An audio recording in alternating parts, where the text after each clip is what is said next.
waxyaabaha dhacdooyinka ugu yaabka badan oo ay soo maraan idin sheegaya waxaan imid meel ka mid ah dhulkii hadda anduqa ka ahay welibana yaa qoomeyda hoose ay degan tahay gabar yar oo aan isleeyahay 13 jira ama 12 jira qiyaasta baan adeer shaanaga yii telefoon yar inta la soo baxday bay hooyadeed wacday kaasir hooyo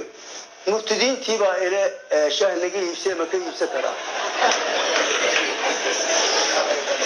hadda way isla quman tahay ugu ayuu hadda isleedahay qof baad xumaanaysaa way naga yar fogaan leed moogtahay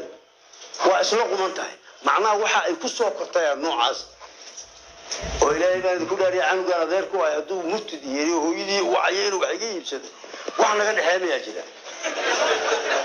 waxaan naga dhaxeeyaan ugu meesha wadankan loo waday xilligii gumaysiga waddankeena gumaysaystay iyo marxaladda hadda lagu jiray waxa 200 oo jeer fiicnaa xilligii gumaysiga gumaysigu soo waxuma ya beelidii sheegmaya tana ka xuday sababtay adduunka waxa ka dhaxeeya yunada qaramada midoobay meel lagu dacweeyay leedahay dawladda Hiblaayo tan kale meel looga dacwooday leedahay waa dad xishoon